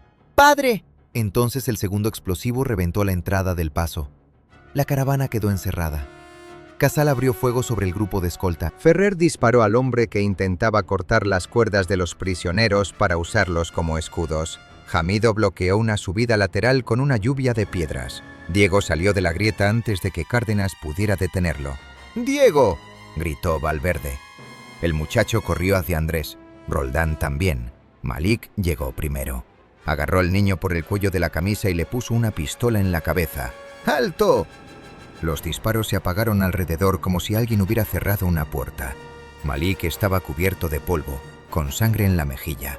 Andrés temblaba, pero no lloraba. «Baja el arma, Roldán». Roldán apuntaba al pecho de Malik. A 20 pasos. 18. Imposible fallar. Imposible disparar. «Suéltalo». «Tú y yo sabíamos que llegaríamos a esto. Suéltalo». Malik sonrió con cansancio. «Me das pena, español. Has cruzado media montaña por tu hijo y has dejado muertos detrás como migas de pan. ¿Crees que eres distinto de mí? Yo no secuestro niños. No, tú los dejas huérfanos». Diego estaba a 6 pasos de Andrés, inmóvil, con el fusil levantado y las manos temblando. Cabrera, detrás de Malik, observaba la escena con los ojos abiertos por el pánico. Valverde gritó desde la roca: «¡Mateo, no dispares!». Entonces Cabrera hizo lo único decente de su vida. Quizá fue miedo, quizá cálculo, quizá comprendió que Malik lo mataría en cuanto escapara. Se lanzó desde la mula contra el brazo de Malik. La pistola se desvió y disparó al aire. Roldán apretó el gatillo. La bala le atravesó a Malik el hombro, no el corazón. El marroquí cayó, pero arrastró a Andrés consigo. Diego saltó y cortó la cuerda del niño con un cuchillo. Un segundo disparo sonó desde algún lugar. Diego se arqueó como sorprendido y cayó de rodillas. «¡No!», gritó Andrés. El combate volvió de golpe. Casal se lanzó hacia Malik, pero dos hombres lo interceptaron. Armentia, herido, detonó una última carga improvisada entre las cajas de munición. La explosión sacudió media garganta. Luján cayó de espaldas y no se levantó. Roldán llegó hasta Andrés, lo levantó y lo empujó hacia Valverde. ¡Sácalo de aquí! ¡Padre! ¡Corre! Valverde tomó al niño. Cárdenas arrastró a Diego, que sangraba por el costado. Ferrer cubrió la retirada con disparos medidos. Olivares fue derribando a los hombres que intentaban alcanzar la grieta sur. Roldán se volvió hacia Malik. El jefe enemigo intentaba ponerse en pie con el brazo inútil. Cabrera yacía a su lado, con la garganta abierta por una bala perdida o por un cuchillo que nadie dio. Malik levantó la pistola con la mano izquierda. Roldán le disparó en la rodilla. Malik cayó gritando. «¡No!», dijo Roldán acercándose. «Hoy no morirás rápido». Pero una ráfaga desde la parte alta golpeó la piedra junto a su cara. Olivares gritó. «¡Más hombres por la meseta! ¡Refuerzos!». Malik había traído una retaguardia que no había entrado en la garganta. Roldán miró hacia la grieta. Valverde ya había sacado a Andrés. Cárdenas y Ferrer arrastraban a Diego. Casal seguía peleando. Armencia intentaba levantarse y no podía. Luján no se movía. Tenía a Malik a 10 pasos. Tenía a su hijo vivo al otro lado de la garganta. Durante un segundo la venganza y la salvación estuvieron exactamente a la misma distancia. Roldán eligió. Corrió hacia Armencia, lo cargó sobre el hombro y gritó a Casal que retrocediera. Casal obedeció cuando vio a Andrés lejos, vivo, arrastrado hacia la senda. Los 10 lobos salieron de Azrun-Taklit rotos. No todos. Luján quedó en la garganta, junto a la radio que nunca había terminado de reparar. Olivares fue el último en verlo, tendido boca arriba, con los ojos abiertos al cielo gris. Quiso bajar por él, pero Amido lo detuvo. «Está muerto. No lo he comprobado. Está muerto porque si bajas, morirás tú también». Armencia perdió el conocimiento antes de llegar a la primera cueva. Diego respiraba con un silbido húmedo. Cárdenas trabajó sobre él con las manos temblando por primera vez desde que Roldán lo conocía. Andrés estaba sentado contra una pared, envuelto en una manta, mirando a su padre como si temiera que desapareciera al parpadear. Roldán se arrodilló ante él. No supo qué decir.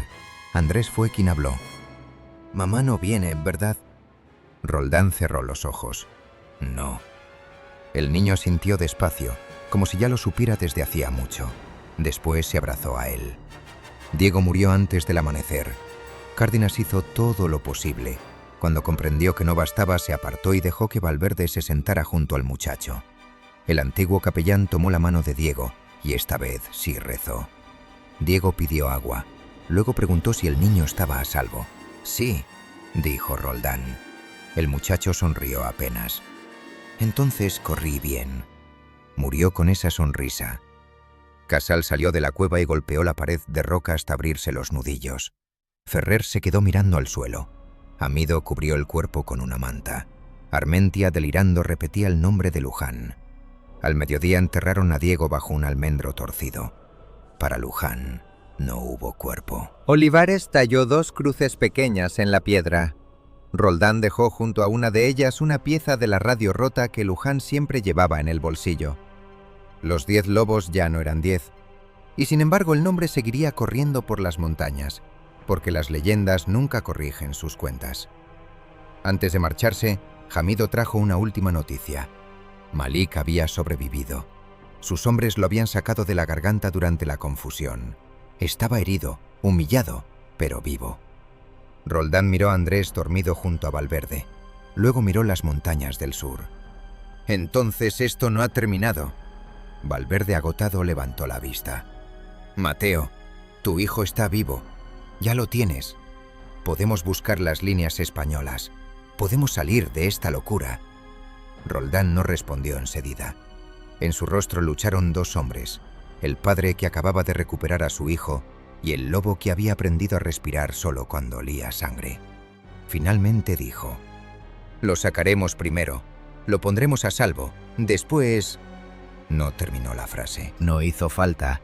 La caravana negra había sido despedazada, pero el último enemigo seguía respirando. El niño dormía con los ojos apretados como si incluso el sueño pudiera serle arrebatado. Roldán lo observó desde la entrada de la cueva. Afuera el antiatlas amanecía con una luz fría. Las montañas parecían limpias desde lejos, pero en las grietas todavía quedaban vendas enterradas, casquillos y sangre seca.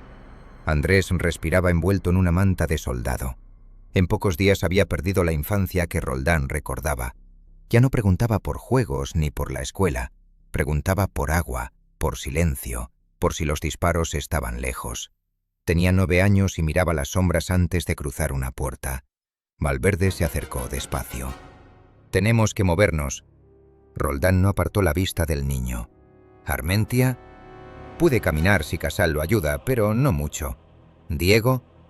Valverde tardó un segundo en responder. «Está enterrado». Roldán asintió. No había lágrimas. Las lágrimas parecían haber quedado en Tiluín, junto a Clara. Ahora solo quedaba cansancio. «Hoy cruzamos hacia el oeste», dijo. «Camido dice que hay una patrulla española cerca de la pista de Tabelkut». «¿Y después?» «Después Andrés sale de aquí». «He preguntado por ti». Los 10 lobos eran 7 vivos y un niño, o quizá menos. Luján y Diego estaban muertos. Armentia tenía fiebre. Ferrer hablaba solo cuando creía que nadie lo escuchaba. Casal sonreía demasiado. Valverde llevaba la mirada de los hombres que han vuelto a rezar no por fe, sino por miedo a no tener otra cosa. Y Roldán llevaba dentro una pregunta que ninguno se atrevía a formular. Si Andrés ya estaba salvado, ¿qué quedaba de los lobos? La respuesta llegó al anochecer.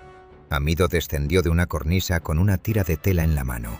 Estaba escrita en español, con la letra elegante y torcida de un hombre que escribía usando la mano que no era suya. «Roldán, tu hijo vive porque yo quise que viviera. Tú vives porque yo quise que me siguieras. Terminemos esto sin testigos. En la vieja casba de Iservi, antes del amanecer.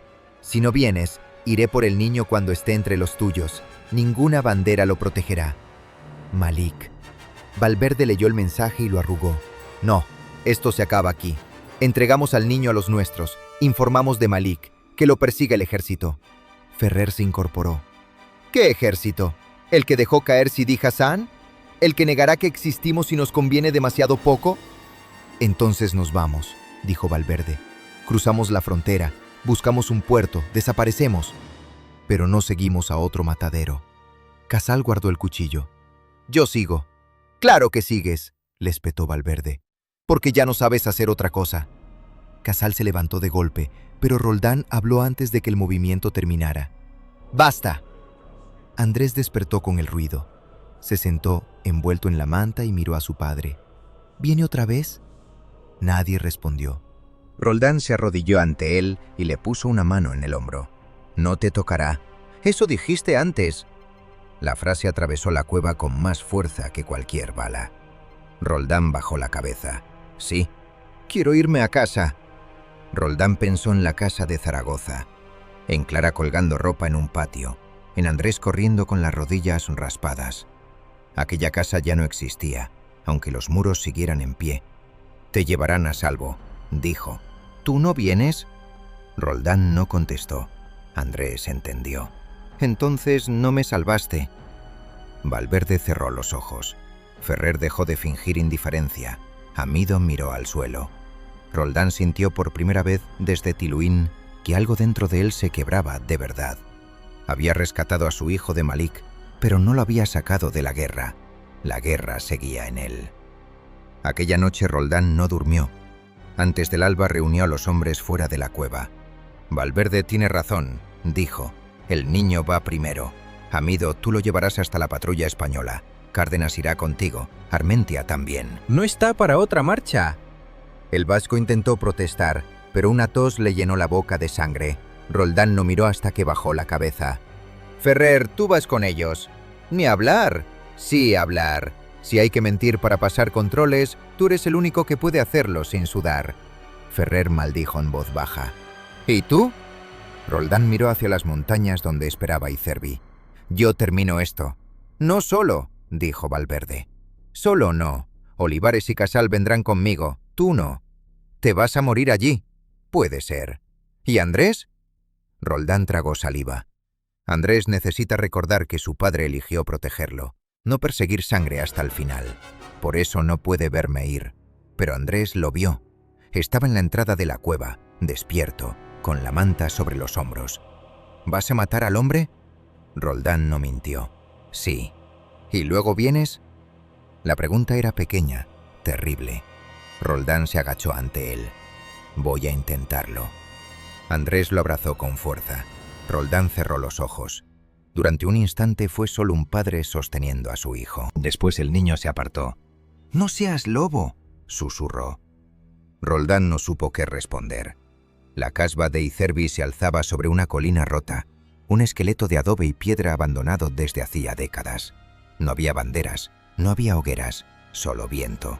Roldán, Olivares y Casal llegaron por 3 caminos distintos. Encontraron guardias muertos en la entrada, pero no eran suyos. Malik había limpiado el escenario. Quería intimidad. «No me gusta», murmuró Olivares. «A nadie», dijo Roldán. Dentro el patio central estaba cubierto de polvo. En el centro había una silla, una lámpara apagada y la guerrera francesa de Malik colgada en un clavo. Una voz llegó desde las galerías superiores. «¡Llegas con pocos lobos!». Roldán levantó el fusil. «Los suficientes». Malik apareció sobre un balcón sin baranda. Tenía el brazo en cabestrillo y caminaba con dificultad por la rodilla herida. Aún así sonreía. «Yo también perdí hombres por ti. No suficientes. Nunca son suficientes para hombres como nosotros». Casal disparó. Malik ya no estaba. La bala rompió adobe. Desde 2 huecos laterales abrieron fuego. Era una trampa pequeña, no un ejército. 3, quizá 4 hombres. Lo justo para obligarlos a moverse. Olivares abatió al primero. Casal cargó contra el segundo entre gritos. Roldán subió por una escalera estrecha siguiendo la sombra de Malik. En una sala superior encontró a Cabrera, no vivo. Malik lo había colgado de una viga, con un cartel en el pecho. «Los traidores no tienen patria». Roldán apenas lo miró.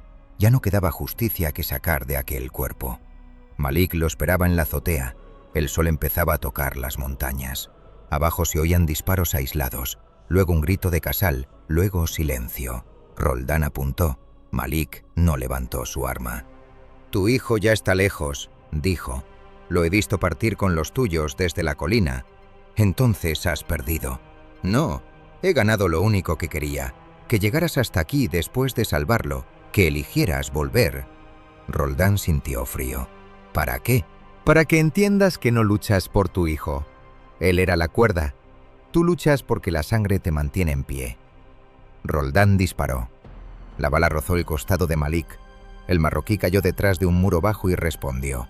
Roldán sintió fuego en el hombro, pero siguió avanzando. Se encontraron cuerpo a cuerpo junto al borde de la azotea. Malik peleaba herido, con ferocidad desesperada. Roldán era más fuerte, más pesado, más viejo. Le rompió la muñeca contra una piedra. Malik le clavó un cuchillo bajo las costillas. Ambos cayeron. Roldán quedó encima. Tomó el cuello de Malik con las 2 manos. «Por Clara», dijo. Apretó. «Por Tiluín, por Diego, por Luján, por todos». Los ojos de Malik se abrieron. «¿Y por Andrés?», alcanzó a susurrar. Roldán se detuvo, apenas un segundo, pero en ese segundo vio el rostro de su hijo en la cueva. Escuchó su voz. «No seas lobo».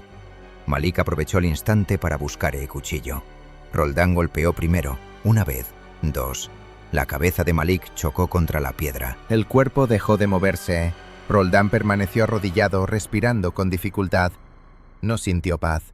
Abajo encontró a Olivares sentado contra un muro, herido en el pecho. Casal yacía en el patio rodeado de cuerpos. Había muerto con el cuchillo en la mano y una sonrisa torcida en la boca.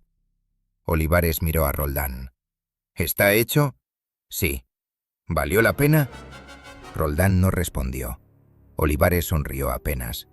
«Eso pensé. Murió antes de que el sol terminara de levantarse». Roldán salió de Icerbi solo. Caminó durante 2 días. Perdió sangre, agua y sentido. Al tercer amanecer, una patrulla española lo encontró junto a una pista secundaria, con el uniforme hecho jirones, el pañuelo de Clara atado al brazo y una pistola vacía en la mano. En la comandancia, Valcárcel leyó los informes sin levantar la voz. Oficialmente, Mateo Roldán había muerto en Sidi Hassan. Oficialmente, no había existido ninguna unidad llamada 10 Lobos. Oficialmente, la operación en las montañas nunca ocurrió. Tiene dos opciones, dijo el coronel. Un consejo de guerra que nadie ganará o desaparecer. Roldán preguntó por Andrés. Está vivo, camino de Las Palmas con el doctor Cárdenas y el señor Valverde. Después irá con familiares en la península. Quiero verlo. Valcárcel se quitó las gafas. No sé si eso le haría bien al niño.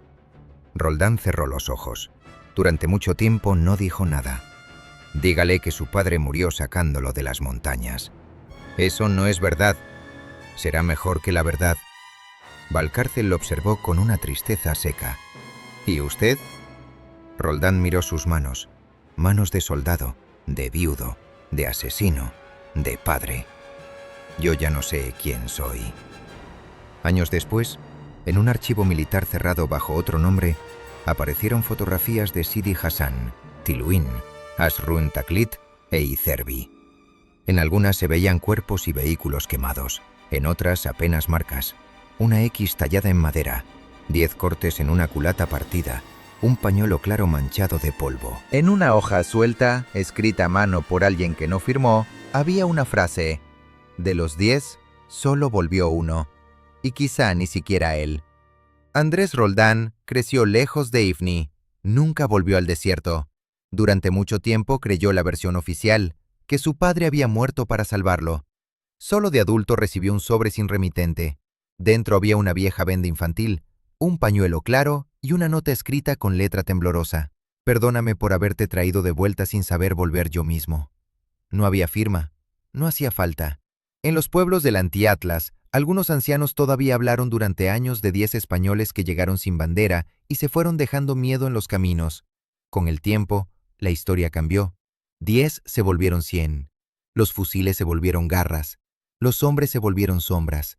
Pero una parte permaneció igual. Decían que en ciertas noches de viento, cuando la arena bajaba desde las montañas y cubría las huellas antes del amanecer, podía verse a un hombre solo caminando hacia el este. No llevaba insignias, no llevaba patria, solo un pañuelo claro atado al brazo y la mirada de quien había sobrevivido a todos sus muertos, el último lobo.